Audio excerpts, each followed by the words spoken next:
Assalamualaikum warahmatullahi wabarakatuh.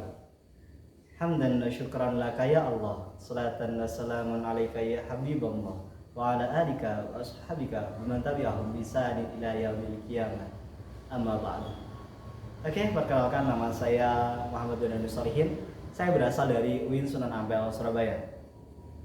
Di sini saya akan menyajikan beberapa materi yang berkaitan dengan ujian akhir semester mata kuliah Pendidikan Agama Islam sekolah menengah pertama.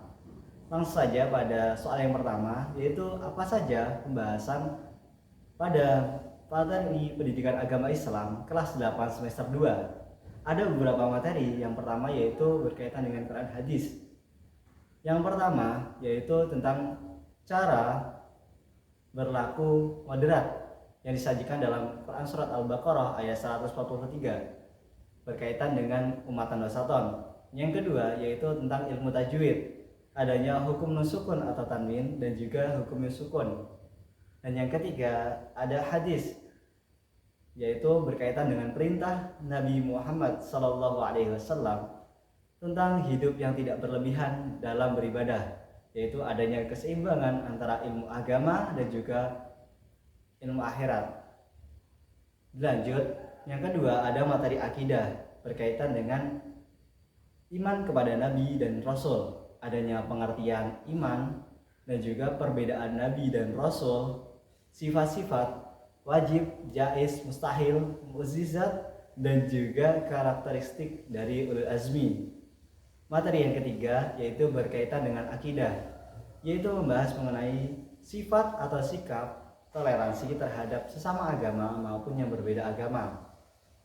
Yang keempat ada materi fikih yang berkaitan dengan riba dalam jual beli, pengertian dan juga macam-macam riba dan juga macam-macam jual beli modern pada saat ini.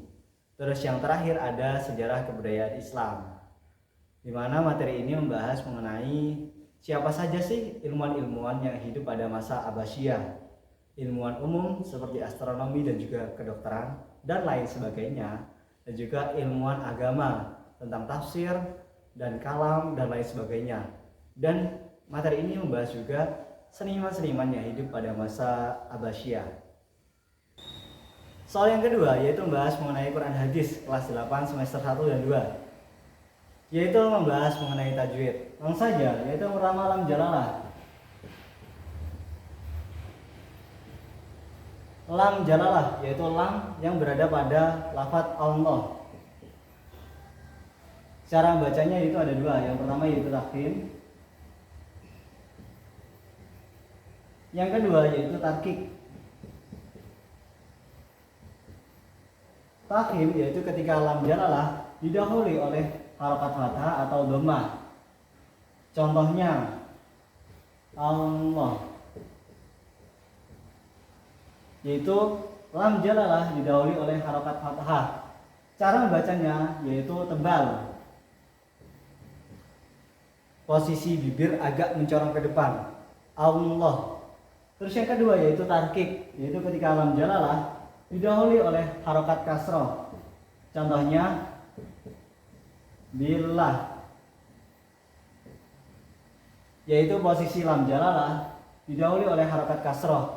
Cara membacanya yaitu tipis, yaitu posisi bibir agak meringis sedikit, billah. Selain lam jalalah yaitu ada pula cara membaca ro.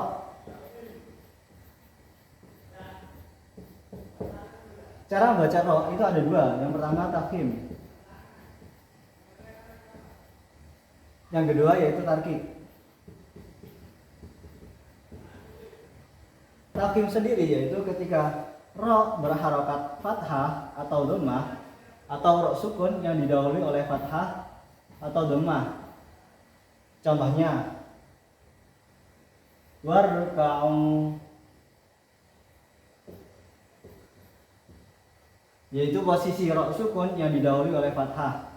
Yang kedua yaitu tarkik, yaitu ketika ro berharokat kasroh atau ro sukun yang didahului oleh kasroh. Contohnya Fir'auna, yaitu ro sukun yang didahului oleh kasroh, dibaca tipis, tarkik. Fir'auna, yaitu posisi bibir agak meringis sedikit. Di semester 2 kita akan membahas mengenai nun sukun atau tanwin dan juga hukum nun sukun. Kita membahas hukum nun sukun atau tanwin terlebih dahulu. Nun sukun atau tanwin itu terbagi menjadi 4. Yang pertama ada idhar. Idhar yaitu ketika nun sukun atau tanwin bertemu salah satu huruf hamzah, ha, ha, ain, ghain, dan ha. Contohnya man, amana, yaitu nun sukun bertemu salah satu huruf yaitu berupa hamzah. Cara membacanya yaitu jelas. Man amana. Terus yang kedua yaitu ada idgham. Idgham tersendiri itu terbagi menjadi 2. Yaitu ada idgham bi gunnah dan idgham bila gunnah.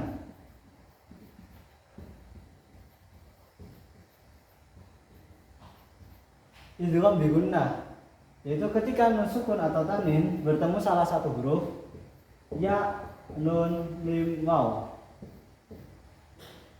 Cara membacanya yaitu idgham dengan memasukkan dan bi gunnah dengan mendengung. Memasukkan dengan mendengung. Contohnya may yaqulu,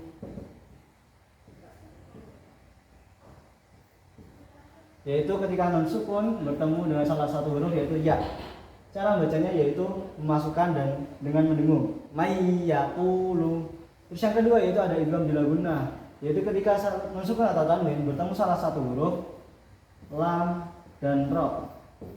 Cara membacanya yaitu idgham memasukkan dan bila gunnah tanpa mendengung. Contohnya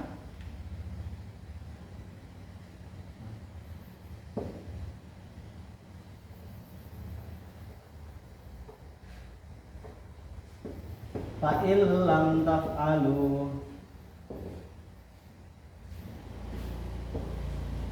Ketika nun sukun bertemu dengan lam, fa'il lam taf'alu. Terus yang ketiga ada bacaan iklab, yaitu ketika nun sukun atau tanwin bertemu dengan huruf ba. Contohnya mim ba'di, yaitu nun sukun bertemu dengan huruf ba. Cara membacanya yaitu mengganti bacaan nun sukun atau tanwin dengan bacaan mim dengan mendengung, mim ba'di. Terus yang keempat yaitu ikhfa hakiki, yaitu ketika nun sukun atau tanwin bertemu semua huruf hijaiyah selain idhar, idgham, dan juga iklab. Cara membacanya yaitu dengan menyamarkan bacaan nun sukun atau tanwin dengan mendengung. Contohnya min syai'in,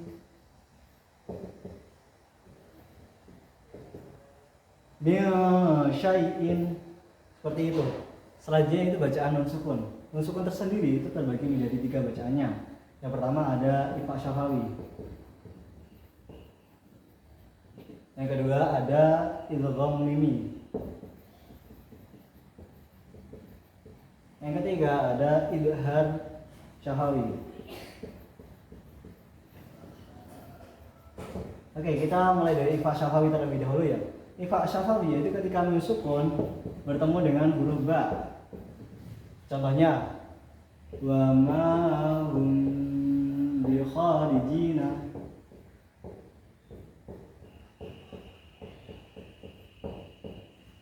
Cara membacanya yaitu menyamarkan dan mendengung. Menyamarkan dan juga mendengung. Ma hum bi kharijina, menyamarkan dan mendengung dan memasukkan ke dalam huruf ba. Ma hum bi kharijina. Selanjutnya itu ada idgham mimi, yaitu ketika mim sukun bertemu dengan mim. Contohnya mislahum ma'ahum.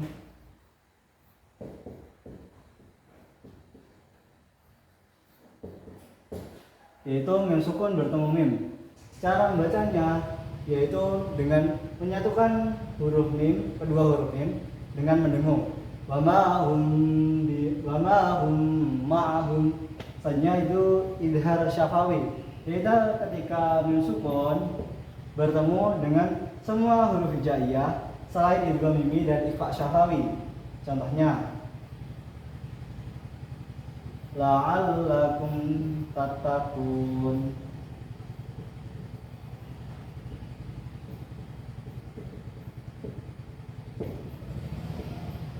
Oke, la'allakum tattaqun yaitu ketika mim sukun bertemu selain huruf idgham mimi dan ikhfa syafawi, yaitu berupa ta. Dibaca gimana? Dibaca jelas tanpa mendengung. La'allakum tattaqun. Seperti itu. Soal yang keempat yaitu membahas bagaimana sih metode atau strategi dalam mengajarkan materi kelas 8 semester 2, yaitu peran penting iman kepada Nabi dan Rasul dalam dunia digital. Oke, saya akan mencontohkan dalam metode kooperatif berupa jigsaw, di mana melibatkan membentuk kelompok asal, selanjutnya menjadi kelompok ahli, di mana memahami materi lebih dalam, selanjutnya kembali ke kelompok asal untuk mengajarkan materi yang didapatkan. Oke, langsung saja. Seorang guru ketika menggunakan metode kooperatif jigsaw, yaitu harus membagi kelas menjadi 4 kelompok, 4 sampai 3 kelompok. Setelah menjadi 3 sampai 4 kelompok, setiap kelompok itu ditugaskan mendapatkan satu pembahasan yang berbeda-beda, yang pastinya membahas cara mengimplementasikan akhlak mulia seorang nabi dan rasul dalam dunia digital. Setelah itu, setiap kelompok berdiskusi berkaitan dengan pembahasan yang mereka dapatkan sekitar 5 menit atau 10 menit. Setelah mereka berdiskusi di kelompok asal mereka, kelompok awal, mereka melanjutkan kepada kelompok ahli.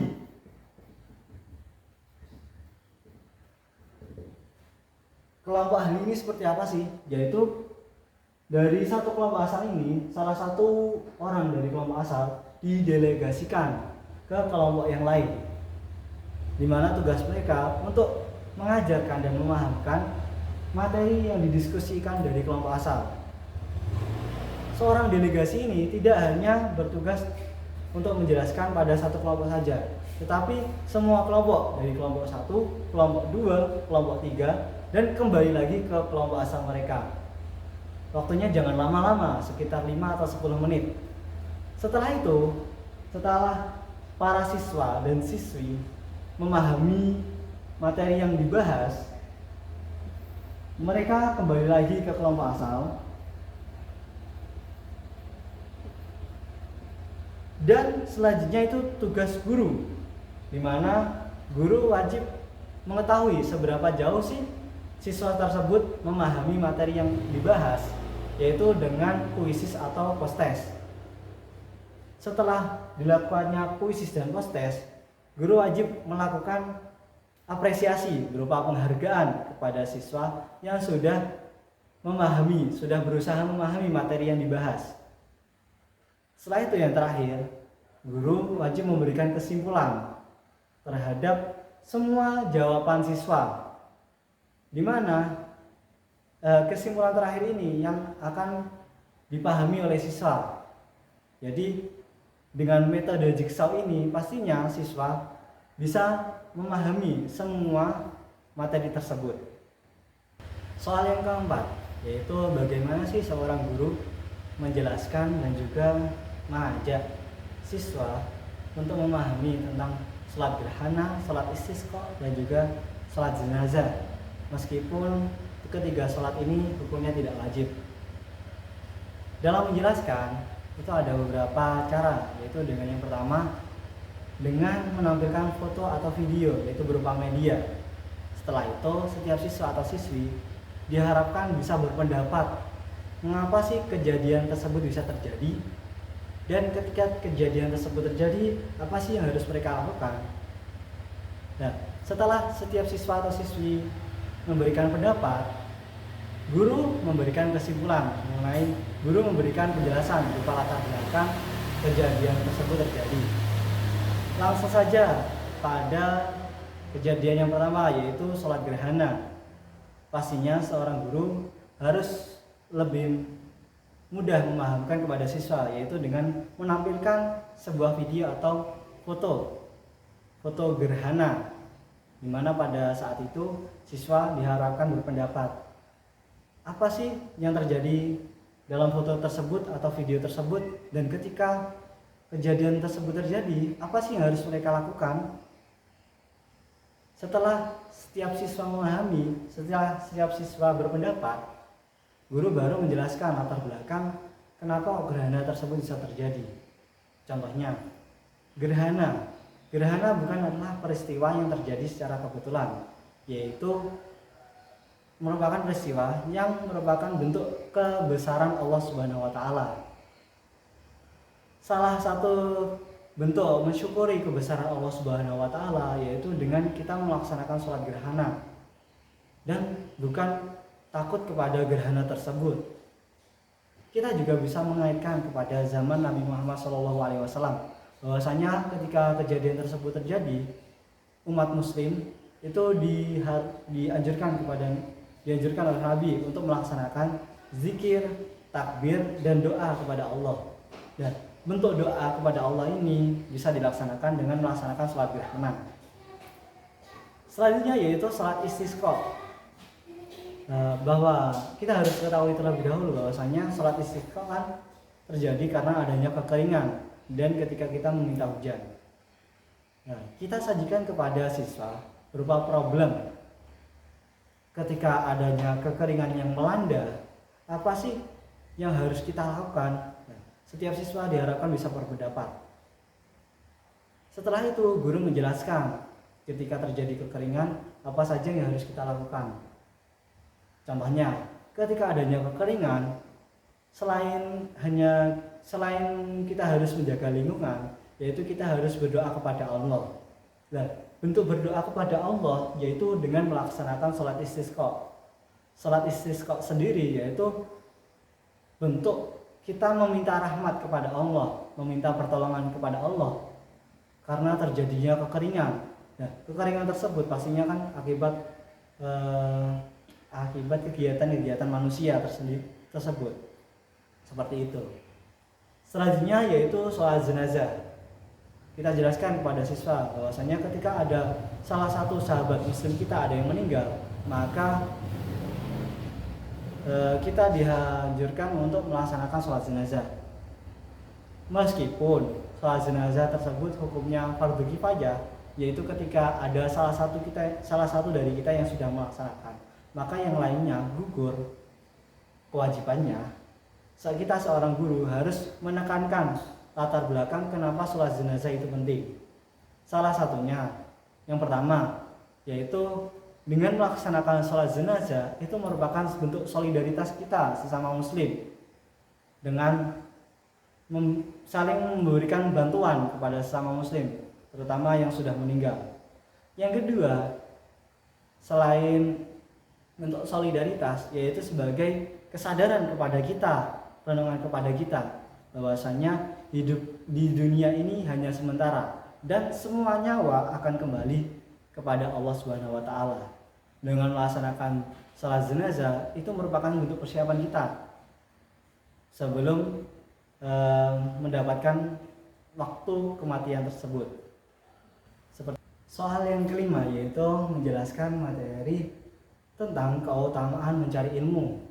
Oke, sebelum saya menjelaskan lebih jauh, saya akan bacakan surat Al-Mujadilah ayat 11 yang berbunyi, Ya ayyuhalladzina amanu idza qila lakum tafassahu bil majalisi famsahu yafsahillahu lakum وإذا قيل انشزوا فانشزوا يرفع الله الذين آمنوا منكم والذين أوتوا العلم درجات والله بما تعملون خبير.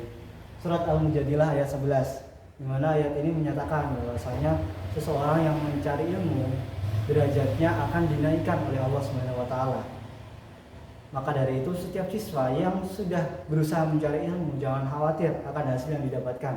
Selain dia mendapatkan hasil dari dunia, maka dia akan mendapatkan juga hasil dari akhirat, yaitu derajatnya akan dinaikkan oleh Allah Subhanahu wa taala. Selanjutnya, adapun ayat Az-Zumar ayat 9 yang berbunyi amman huwa qanitun ana al-laili sajidan wa qa'iman yahdharul akhirata wa yarju rahmata rabbih qul hal yastawi alladhina ya'maluna wal ladhina la ya'lamun innama yatadhakkaru ulul albab. Az-Zumar ayat 9, di mana ayat ini menyatakan bahwasanya adanya ketidaksamaan orang yang berilmu dengan orang yang tidak berilmu. Dan ada pula hadis riwayat Muslim yang menyatakan bahwasanya seorang yang mencari ilmu itu akan dimudahkan jalannya menuju ke surga. Lanjut soal yang keenam, yaitu berkaitan dengan etika pergaulan dan komunikasi Islam. Dan bagaimana sih kita seorang guru mengarahkan siswa-siswi kita agar tidak terjerumus dalam pergaulan bebas. Sebelum itu dapat kita ketahui terlebih dahulu bahwasanya siswa yang kita ajarkan siswa SMP, di mana pada masa SMP itu adalah masa-masa pubertas, di mana dia berusaha mengenal dirinya sendiri dan juga berusaha mengenal orang lain, berinteraksi dengan lawan jenis. Sebelum itu, saya akan memaparkan surat Al-Hujurat ayat 13 yang berbunyi ya ayyuhan nasu inna khalaqnakum min dzakarin wa untha wa ja'alnakum syu'uban wa qabaila lita'arafu inna akramakum indallahi atqakum innallaha alimun khabir. Oke, itu Al-Hujurat ayat 13, di mana ayat ini menyatakan bahwasanya Allah menciptakan laki-laki dan perempuan dan secara berbangsa-bangsa dan bersuku-suku untuk saling mengenal. Di mana ayat ini menyatakan bahwasanya kita seorang guru juga tidak boleh membatasi seorang laki-laki, siswa laki-laki tidak boleh berinteraksi dengan perempuan. Akan tetapi kita seorang guru harus menekankan bahwasanya dalam berinteraksi atau bergaul itu ada pun batasan yang harus mereka patuhi. Kenapa kok ada batasan sih? Karena dengan adanya batasan mereka bisa menjaga kehormatan dan juga marwah mereka. Ada pun cara untuk menjaga kehormatan dan marwah mereka, yaitu dengan melaksanakan beberapa etika. Yaitu yang pertama etika kepada orang tua, yaitu dengan menghormati orang tua, bertutur kata yang halus kepada orang tua dan menaati perintah orang tua yang baik-baik.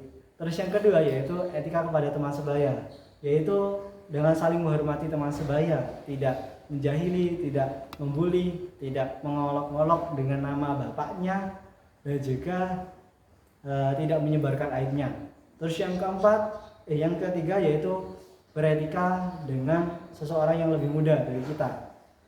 Meskipun dia lebih muda dari kita, kita harus tetap saling menghormati, karena seorang yang lebih tua harusnya mencontohkan yang lebih baik, beretika dengan mencontohkan yang lebih baik. Terus yang keempat yaitu etika kepada lawan jenis. Bagaimana sih beretika dengan lawan jenis? Yaitu dengan tidak berduaan antara laki-laki dan perempuan saja. Terus yang kedua dengan menutup aurat, terus menjaga pandangan, seperti itu. Dan setelah kita memahami beberapa etika yang harus kita laksanakan, saya akan juga memaparkan apabila mereka, seorang siswa, melanggar sesuatu tersebut, yaitu maka akan terjadi dampak yang parah. Contohnya seperti hamil muda, di mana kejadian tersebut akan merusak masa depan mereka, masa depan anak tersebut, seperti itu. Soal yang ketujuh yaitu mengenal imam madzhab.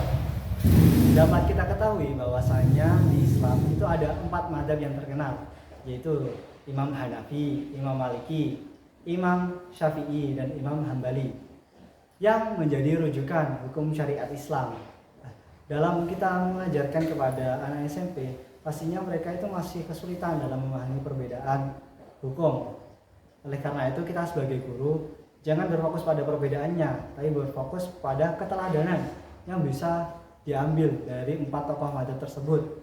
Contohnya yang pertama yaitu mereka itu saling menghormati akan adanya perbedaan, bukan sampai adanya perselisihan. Dan dapat kita ketahui juga bahwasanya dari 4 tokoh madzhab tersebut itu memiliki hubungan guru dan murid. Ada yang mengajar dan juga ada yang diajar juga, seperti itu. Dan keteladanan yang kedua yaitu semangat belajar mereka dan mencari kebenaran dari hukum syariat madzhab mereka. Contohnya Imam Syafi'i yang ketika kecil, yang baru berusia 13 tahun, beliau sudah menghafal kitab Muwatta. Seperti itu.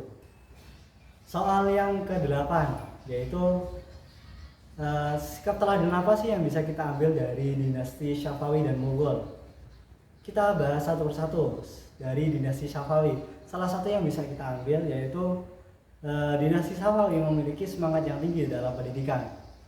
Contohnya yaitu mereka memfasilitasi dengan sepenuhnya dengan membangun sarana tempat pendidikan dan juga masjid yang digunakan untuk tempat belajar, yang mereka itu memiliki semangat yang tinggi dan didukung dengan fasilitas yang memadai. Terus dinasti Mughal. Dinasti Mughal tersendiri itu memiliki sikap teladan yang bisa kita lakukan sehari-hari, yaitu toleransi yang tinggi. Pada masa mereka itu terdapat keberhasilan berupa mengelola masyarakat yang majemuk, yang secara agama itu mayoritas Hindu, dengan kebijakan yang universal. Mereka menjunjung tinggi toleransi antar budaya, agama, dan suku. Sekian dari materi ujian akhir semester 8 mata kuliah Pendidikan Agama Islam Sekolah Menengah Pertama. Sekian dari saya, kurang lebihnya mohon maaf apabila ada kekurangan. Saya mohon maaf sebesar-besarnya. Wassalamualaikum warahmatullahi wabarakatuh. Terima kasih.